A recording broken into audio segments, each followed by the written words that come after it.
Hello everyone, welcome to NEET chemistry 180। আজকে আমাদের topic হচ্ছে D and A block elements.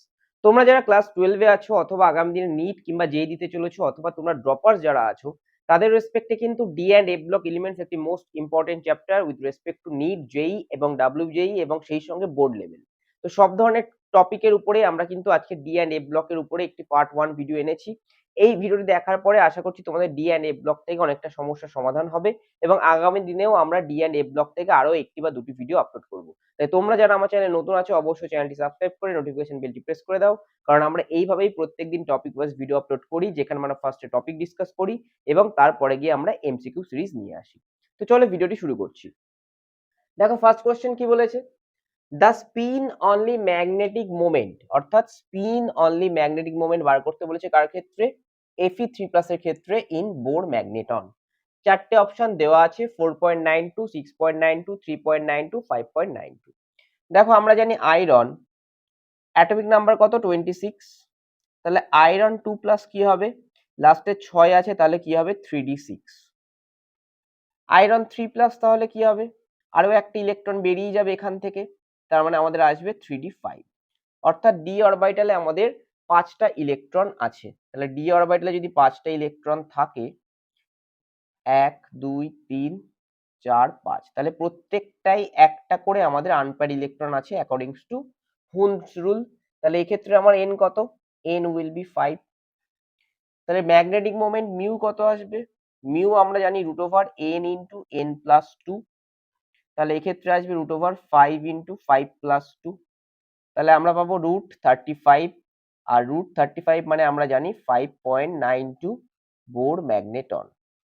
তাহলে option D will be the correct answer, 5.92 Bohr magneton. Next question 2, which of the following transition metal ion is not coloured. Not coloured মানে কি, not coloured মানে অবশ্যই আমাদের colourless. Colourless কোন কোন ক্রাইটেরিয়াতে হয়, colourless দুটো ক্রাইটেরিয়াতে হয়, আইদার এটা যদি এমটি অরবিটাল থাকে, এমটি ডি অরবিটাল অর্থাৎ কোনো ইলেকট্রন নেই সেই ক্ষেত্রে, আর একটা হয় আমাদের কমপ্লিটলি ফিল্ড, অর্থাৎ ডি অরবিটাল কমপ্লিটলি ফিল্ড মানে D10, আইদার D10 অথবা D0।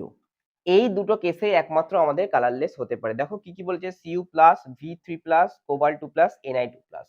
নাও কপার, কপার 29 আমরা জানি, তাহলে কপার প্লাস কি আসবে আমাদের, কপার 2+ আসার কথা আমাদের D9, তাহলে কপার প্লাস আসবে আমাদের D10, কারণ আমরা জানি copper electronic configuration 4s1 3d10। Similarly vanadium, ভ্যানাডিয়ামে কি আসবে 3+, ভ্যানাডিয়াম কত 23, তাহলে আমাদের D3 আসার কথা হচ্ছে 2+, তাহলে এখানে কি আসবে D2 আসবে। একই রকম ভাবে যদি কোবাল্ট 2+ বার করতে চাই, কোবাল্ট কত 27, তাহলে এটা আসবে আমাদের D7। নিকেল 2+, নিকেল কত 28, তাহলে এটা আসবে আমাদের D8। তাহলে এইখানে দেখো D10 কোথায় আছে, একমাত্র Cu+, so Cu+ will be colorless or not colored. Next, which of the following pairs cannot form an alloy, এর মধ্যে কোন পেয়ারটা অ্যালয় তৈরি করতে পারে না। আমরা জানি দুটো বা তার বেশি মেটালের হোমোজেনাস বা হেটেরোজেনাস মিক্সচারটা হচ্ছে আমাদের অ্যালয়।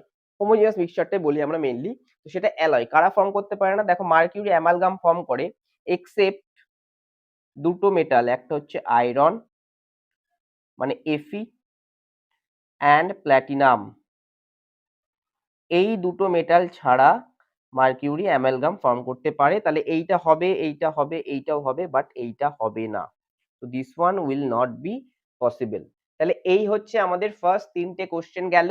এরপরে আমরা আরো কিছু ডি অ্যান্ড এ ব্লক থেকে কোশ্চেন দেখে নেব। ডি অ্যান্ড এ ব্লক থেকে পরের কিছু এমসিকিউ আমরা দেখে নেব। দেখো 4 নম্বর কোশ্চেন কি বলেছে, the stability of ferric ion is due to, চারটে অপশন আছে, half field f orbitals, half field d orbitals, completely field f orbitals নাকি কমপ্লিটলি ফিল্ড d অরবিটালস। নাও ফেরিক আয়ন মানে কি, Fe3+। আমরা জানি আয়রন কত, আয়রন 26। ইলেকট্রনিক কনফিগারেশন কি, argon 4s2 3d6।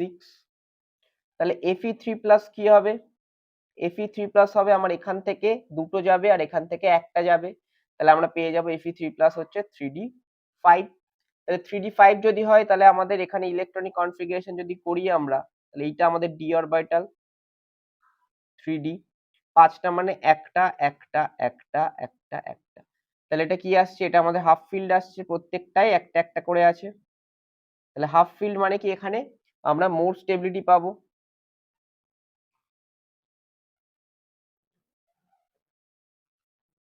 তাহলে এটা কোন orbital half filled, D orbital আমরা দেখতে পাচ্ছি 3d অরবিটাল। তাহলে স্টেবিলিটি কিসের জন্য, due to half filled D orbital, half filled D orbital, option B will be the correct answer. Now question 5, electronic configuration of a transition element X in +3 state বলে দিয়েছে এত। তাহলে আমরা দেখতেই পাচ্ছি, যদি আমাদের এইখানে দেখি +3 স্টেট, তাহলে এক্স +3 মানে কি, আর্গন 3d5, তাহলে এক্স কি হবে, 3টে ইলেকট্রন অ্যাড করব, 3টে ইলেকট্রন যদি অ্যাড করতে হয় তাহলে সেক্ষেত্রে কি হবে, 4s এ অবশ্যই দুটো থাকবে এবং d তে একটা ঢুকবে, তাহলে আমরা সেক্ষেত্রে কি পাবো, আর্গন 4s2 আর 3d6। তাহলে এখানে টোটাল অ্যাটমিক নাম্বার কত, আর্গনের জন্য 18, এখানে কটা আছে, দুটো ইলেকট্রন, এখানে কটা আছে, 6টা, তাহলে টোটাল কত পাচ্ছি আমরা, 26টা ইলেকট্রন। তাহলে অ্যাটমিক নাম্বার কত হবে, অ্যাটমিক নাম্বার উইল বি 26 এবং মেটালটা হবে আমাদের iron. Next, in which of the following pairs both the ions are colourless. তাহলে কালারলেস কি করে হয় বললাম একটু আগে, আইদার D0 অর D10। এবার আমাকে এখান থেকে বার করতে হবে কোন পেয়ারে D0 অথবা D10 কমপ্লিটলি রয়েছে। দেখো স্ক্যান্ডিয়াম 3+, স্ক্যান্ডিয়ামের বাইরে কটা আছে, একটা স্ক্যান্ডিয়ামের বাইরে 4s2 3d1 থাকে আর কি আমাদের ইলেকট্রনিক কনফিগারেশন, তাহলে টোটাল 3টে, তাহলে 3+ মানে কি হবে, 3+ মানে আমাদের D0 হবে। Ti3+, টাইটানিয়ামের বাইরে 4টে থাকে, এখানে কি হবে, D1, তাহলে এইটা তো আসছে না। Next copper plus, copper plus মানে কি আমাদের D10, আর Fe2+, Fe2+ মানে কি আমাদের D6। নেক্সট আছে Ti4+ আর Cu+, Ti4+ মানে কি D0 আর Cu+ মানে D10। নেক্সট আছে V3+, Zn2+, দেখো ভ্যানাডিয়াম 3+ মানে কি D2 আর Zn2+ মানে D10। তাহলে এইখানে দেখো D0 আছে, D10 ও আছে, তাহলে এই ক্ষেত্রে অপশন সি, যেখানে আমার টাইটানিয়াম কি, টাইটানিয়াম হচ্ছে আমাদের D0 আর কপার হচ্ছে D10, তাহলে এই দুটো পেয়ার কি হবে আমাদের, অবশ্যই কালারলেস হয়ে যাবে।